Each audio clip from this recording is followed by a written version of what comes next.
This is the secret story of Nutmeg. The story was never only about proving history. It was about remembering a secret. Secrets are like songs. We don't prove them. We remember them. They're in our bones. Nutmeg was not just a spice for eggnog or a footnote in a trade deal. It is a biological memory. It's a physical vessel for something humanity has lost. Our original capacity for empathy.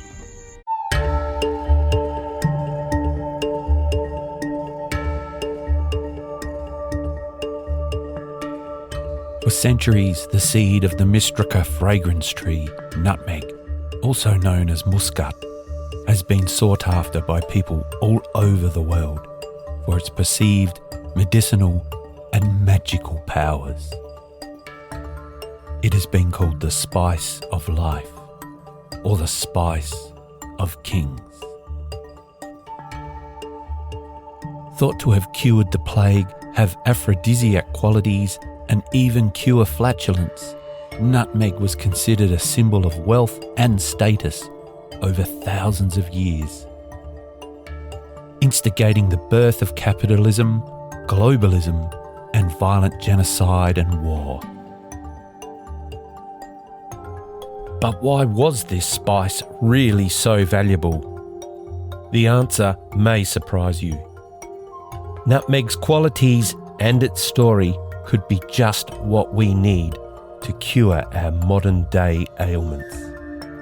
We want to explore its incredible history and the mystery that surrounds its real value to society over time.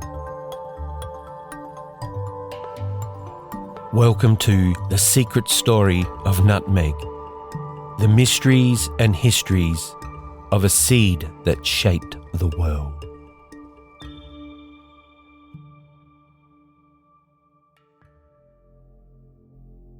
It's been 9 months since I was first introduced to this story. 9 months of researching and developing a storyline to deliver to you, based on a story delivered to me by a man I've never met in person, but have spent many an hour discussing a seed I never really thought about before. Who would have thought? My decision to look for facts, to find a way in, to delve into the history we know and its surprising links to this seed we didn't, was my inroad for you. For me. However, Trad has been on my back lately. He tells me we may have strayed from his intentions, that anybody can talk about history, and that we need to get to the crux of the matter. The matter being the thing that really matters, because this world is going mad fast. So we've been having a negotiation, and I made a promise on the 7th episode that we will get back to what matters. We will take a break from this seafaring journey and go down any path he would like. And so, Trad sent me this.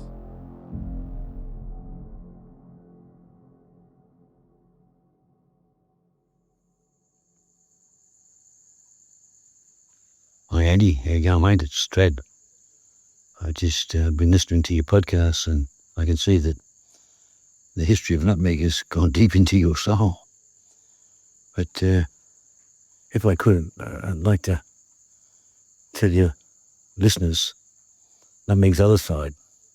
It's mythical side, but you know, knowing nutmeg's history matters because before you can understand its mythical side, you need to understand the matter. But if you stare at the map too long, you can sometimes forget to look at the sky. The story was never only about proving history. It was about remembering a secret. And secrets are like songs. We don't prove them. We remember them. They're in our bones. Nutmeg is not just a spice for eggnog or a footnote in a trade deal. It is a biological memory. It's a physical vessel for something humanity has lost. Our original capacity for empathy. We live in an age of empathy deficit. We feel it in the air. The walls going up, slow slide towards conflict, the big brother lens that watches but does not feel. We feel like we have lost something fundamental. What if that something was once held in the palm of a hand, in the form of a golden fruit from a handsome tree, from a tiny island called One?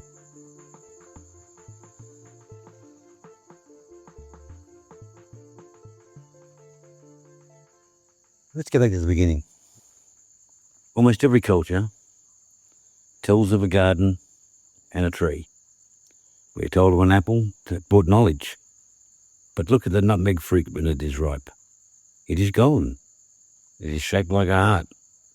And when it splits open, it reveals a crimson lace, the mace, clinging to a dark, mysterious nut.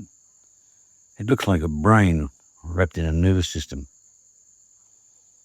And strangely, on the island of Flores, near the home of nutmeg,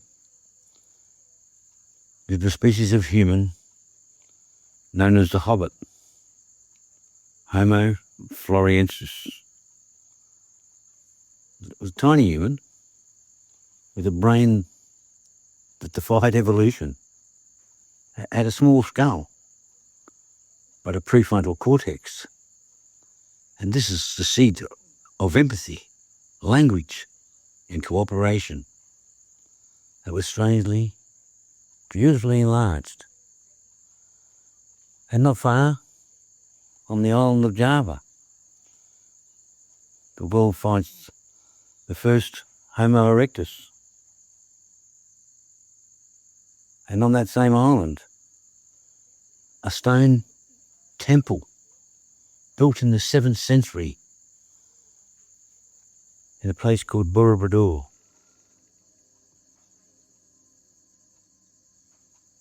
Why there?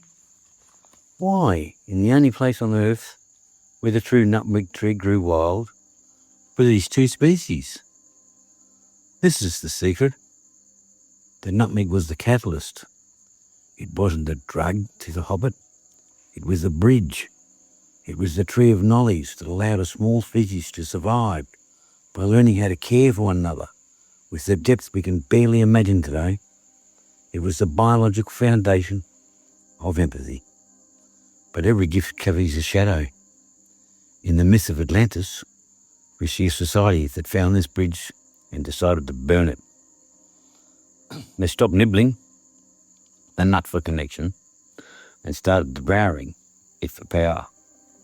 They took something for nothing, and this became our original sin. And when the balance broke, the garden was closed. A great forgetting began, and the nutmeg began its long journey into the skies. For 12,000 years, the nutmeg had been a wanderer into the skies. It became the golden fleece that Jason sought. It was the holy grail that knights bled for, not a cup, but a source of grace. It hid in the pockets of poets and the waistcoats of kings. Nutmeg's veils litter our history from the beginning of time. Think of the spice wars. Why would the British and the Dutch kill thousands for a nut? Why would they trade the island of Manhattan just to secure a tiny rock called Run? The history books say it was for flavour or wealth, but the secret story tells us they were chasing a ghost. They were chasing the memory of power, The dominators knew that whoever controlled the nutmeg controlled the empathy of the world. They fenced it in. They moved the garden to Granada. They turned a sacred catalyst into a kitchen spice. They wanted you to forget. They wanted the nutmeg to be ordinary, because the person who remembers the secret of the nut, the secret of how to truly care, is a person who cannot be ruled by fear. But the nutmeg is a survivor. It gives clues in our culture that we're only now beginning to decode. It's in the amazing grace that saved the wretch. It's the resistance traditions of the Kabbalah, which speak of a hidden light that can repair a fractured world. It's in the Boston Tea Party, where the tea might have been a cover for something much more potent. The nutmeg is the crown of thorns, both a medicine and a poison. It is the resistance in a bottle. When the oil of nutmeg meets the human synapse, it triggers the second coming, not of a man in the clouds, but of a feeling in the heart. It is the redemption of the empathy we threw away in Atlantis. It is the moment the wretch realises they are not alone. This is why it was hidden. This is why it was regulated. This is why the story was buried under patents and trade laws. The nutmeg is the physical evidence that we were meant to be more than apathetic consumers. We were meant to be connected. So, as I come to the end of this hidden mythical story of nutmeg, you can go back, you can leave this podcast and go back to the world of empathy deficit. You can look at the nutmeg in your cupboard and see only a spice for a cake. You can pretend the Hobbit was a fluke and Atlantis was just a dream. But the nutmeg is still there. It is the heart of the sea. It is the redeemed story of humanity. The second coming is the return of balance, not a man from the sky. It is a realisation that we don't need to devour the world to be happy. We just need to nibble enough to remember how to love. I didn't set out to prove a conspiracy to you. I wanted to hand you a seed of knowledge that can point us towards the light.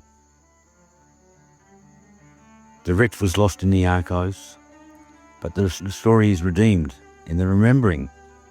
The nutmeg was never just a spice. It was a message in a bottle, tossed into the ocean of time from the shores of Run, waiting for you to pick it up and read it.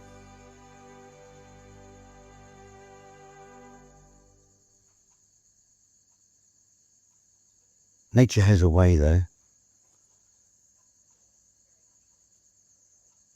We don't need the nut to have empathy. Empathy comes in three forms. Nature, biting the golden apple. Nurture, our first 3 years of life.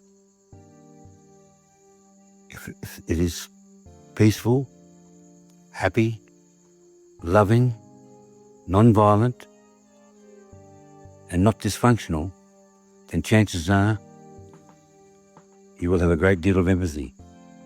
But if it's dysfunctional, violent, with many caregivers, then chances are you will have little. But there's one other way for humans to gain empathy. But it's effort in, reward out.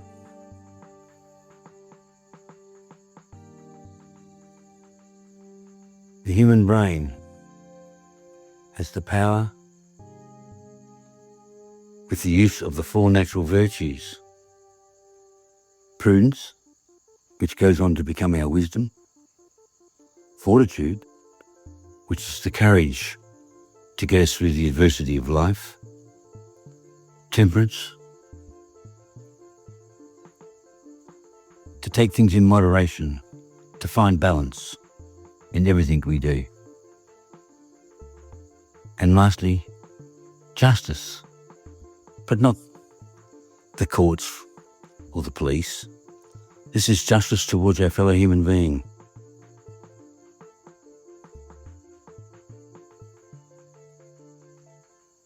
Empathy. The garden is not behind us, and the nut is in your hand. Let the great remembering begin.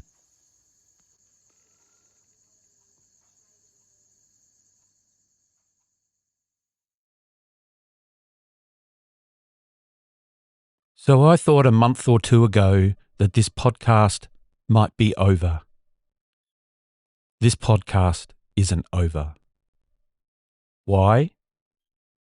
Because we have only just begun. The things that Trad talks about, the things he's introduced to me over the last 9 months have led me to want to go down rabbit holes. I want to make some things clear to myself. To maybe muddy some other things up. To look for some truths. Even though I know, at my age, that is probably a never-ending quest. A never-ending story. But I am prepared to go down rabbit holes now, albeit safely, with a rope or a trail of crumbs to find my way back. I want to read a book called Pikau, A Chemical Love Story, and watch a film called Dirty Pictures about the couple who wrote that book. I want to look at the patent for MDMA from 1912 and what happened after the German scientists discovered it. Trad keeps talking about Coca-Cola. I want to look into it. Fanta, sarsaparilla, and other fizzy drinks.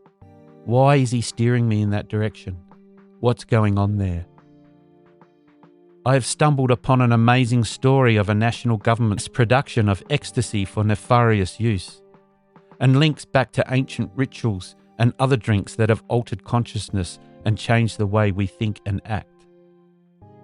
I want to look at the natural virtues. Sorry, Trad, we will get there. And right now we are seeing our choke points of trade in cardiac arrest, those choke points where nutmeg travelled so long ago to the rest of the world, after negotiations between trading nations failed. Negotiations that were taking place in, of all places, Muscat. Muscat, another name for nutmeg. I've just been left a text since Trad sent me his recording. It reads, "That wasn't as hard as I thought it would be. I think it would be good to leave questions at the end of this episode like, where is and who controls nutmeg today? Had 2 species mated? Establishments are forced to say no DNA can be found in Homo Floresiensis. Could this be proof of where the missing 50% of Homo sapiens DNA could have come from? Homo erectus had no frontal lobes, but we do." Talk soon.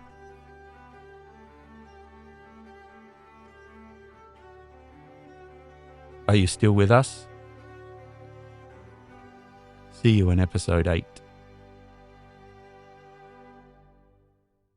This is the secret story of nutmeg.